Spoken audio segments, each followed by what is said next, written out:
Hello, Crushed Up fans! Time for another update video. It's been quite a while since the last one and a lot has changed behind the scenes. However, I'm not going to get into that today. I'm just going to focus on what is tangible in game just to give you guys an update if you're not already part of our Discord and keeping up to date with all of the updates on a constant basis. As we can see here, we have a brand new menu. The menu highlights the type of quality that we're aiming for in the game. You can see there's particles or volumetric lights. If you look closely near the fireplace and the windows, you can see the little floating debris from the dust and so on. And this is actually the demo version of the game. So the demo version will be released on Steam for folks to play with and get a sense for what we're going for. What I do want to showcase today is the museum and talk a little bit about it and what the aspirations are there. So let's jump right in. And I do want to note here that the museum is our first MMO lobby. You guys may have heard the announcement. Crush Depth is going to be a World War II naval MMO that will focus on a lot of vehicles and units beyond a U-boat. It's going to be a full world where you could play multiple units. You could take in part in different command strategies. You could be the BDU, Western Approaches Command, and so on. But I'll save that for another video because there's a lot to discuss there. For now, I just want to show off what the museum is starting to look like. As you can see here, the museum is a 1930s, 1940s type hangar. Trying to give you that authentic feel. However, it does take place in modern times. It is meant to be a look back at history, of course. If we peek through the scaffolding, you can see the boat over there and the other exhibits being built. But for now, we're just focusing on what's available and what you could jump in and play today if you're a Patreon and are supporting the project, and where the demo's headed as well, because this will be fully available in the demo. So first off, you could see our propulsion area being built up.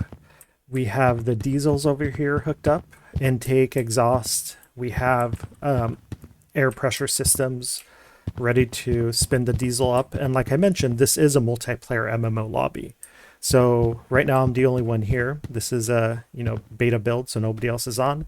But if you, your friends, or hundreds or thousands of other people would be jumping into the museum, all of you would be here at the same exact time. Everything is built to scale off of original blueprints. So this is the GW F46 motor. This is true to life accurate measurements of the rod and the piston that would go into that 6-cylinder diesel. Over here, this is our work in progress Junkers air compressor that goes at the back of the boat in the e-machine room. So this eventually will be on exhibit and you'll be able to actually play with it and do everything that we're about to do with the diesel today. Again, we're going to make this an interactive museum, and this will be a spot to showcase and have virtual events. So a museum attendant or curator can actually be here, giving out live events to those that want to participate in real time and be part of the process. Otherwise, we will have aids, so somebody jumping in, not wanting to participate, can actually play with this themselves and not have to rely on a curator. But we do want to be the first to provide a curated experience, either through real-time attendance or virtual attendance that are basically pre-recorded versions of what we're going to be hosting live. So we have everything set up, like I mentioned. We've got electricity, we've got plenty of diesel, air, and everything. And we have a little desk set up here, which is our dyno. And eventually we'll have books that you could scroll through and view original blueprints, archives, and instruction manuals, and so on. But for now, let's go ahead and take a look at how this diesel works. So we have our starting air. We can see here we have 30 atmospheres. Right now our starting air manifold is empty. So once we open up the starting air, we now have equalized pressure of 30 atmospheres inside of the diesel. We could go ahead and start her up. And if we take a look at the dyno, we see the dyno is registering about 80 RPM, just like we see on the TAC. Let's go ahead and engage the clutch to our dyno. And let's measure the output performance once this thing gets a little bit warmer. Oops, I accidentally stopped it. I'm going to have to go ahead and start it again. Let's go ahead and start her up. And this time I'm going to leave it on operate instead of stop. That explains why we're losing temperature rather than warming her up. So the clutch is engaged. So we could see we're spinning the dyno here. We're about to rev her up. So in operate mode, I'm going to spin her up all the way to maximum RPM. There she goes. Check the combustion. Everything's looking great. And we could either check the dyno on the wall during the events, or because I'm a sole operator, I could walk over to my workstation and we could see that we're registering a little over 1,600 horsepower and 18,000 foot-pounds of torque at 480, 490 RPM. So that's quite a bit of power. Currently just hooked up to the dyno. And let's shut her off.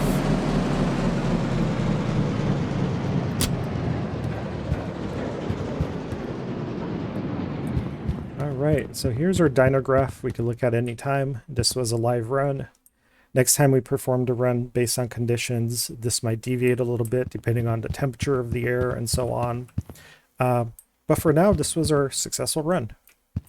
This is where the curator would talk a little bit more about the diesels, how they operated, and even show everybody that's interested, that wants to walk up, give them an opportunity to start it up, walk them through the process, turn on the supercharger, and so on. All right, so next up, what I'm going to do is I'm going to open our cylinder valves here and release the air pressure, because I do want to talk about the depth that we're going for. So I mentioned we have about 25 atmospheres worth of pressure inside of all of our, air pressure cylinders here feeding into the engine. What happens when that goes down? Remember, this is an MMO. Well, we have our little air compressor here building up air. So if you're inside an MMO session, as you will be inside the museum, and people are, over here and they've used up all the air, don't worry, we've got your back. We're going to recompress the air. Fully automated system, you don't have to worry about it. And it's going to pressurize it back up to about 35 atmospheres within our cylinders. So everybody will have plenty of air to play around and turn the diesels on and off. And we have plenty of diesel in our tanks. So that's a big boy. We've got secondary oil lubrication tanks and filters. So you don't have to worry about ever running out of your combustibles and your high pressure air to turn this bad boy on and do your own dyno runs. Yeah, hopefully you enjoy this and you can kind of see the vision of where we're taking this. This is just one very small exhibit that is still being built out. Like I mentioned, we're going to have a lot of components here where you'll be able to interact with everything that's going to be going inside of the sim. So this will be the actual, Junkers air compressor. And once you learn how to use it, both in the tutorial as well as through the curated experience inside of the museum, you'll be a pro. You'll be certified. You'll be able to get a certification that you're now competent at operating the machinery. And when you join the MMO session on board a sub, you'll be able to man the station. And I know everybody's curious, can we actually walk up the stairs and view the sub? Of course we can. So let's take a stroll over here, and we could see that Type 7, beautiful Type 7 right there. But again, we don't want to show off too much, so for now, we've got some tarps blocking your view. But don't worry, this will be an amazing exhibit and experience where you'll be able to eventually walk through the sub and not only view the installations here, such as the diesels and compressors, but you'll be able to see them in the boat in the museum. Again, this will be our demo or our free-to-play version. We want to give history and this level of experience and recounting back to the community, even if you're not going to choose to participate in our subscription MMO service. So you don't have to play the game to actually get all of this historical knowledge. We're going to make lots and lots of info available for everybody. I think it's going to be pretty exciting. And it's our way to give back to the community and to preserve history. This will be, again, wide open for everybody to enjoy on Steam. It'll be released as a demo, even though, again, from my perspective, it's not necessarily a demo, but it is a free-to-play version of the sim that does not have the actual gameplay components. Just going to be all the installations, everything that we're doing from a simulation perspective, all here for you to try out and understand the level of detail that'll go into the actual game when it's released. And if you're not already a Patreon subscriber, if you subscribe just $5 a month, you get full access to our tech demos or alphas, everything we're putting out. For $10 a month, you're able to actually provide feedback and help prioritize the features that we're developing. So hopefully you take a look at that. If not, I hope that you subscribe and you keep an eye out on Crush Depth for more videos in the future. Thank you all very much. I hope this is a really interesting and exciting look in what we're doing, and see you all next time.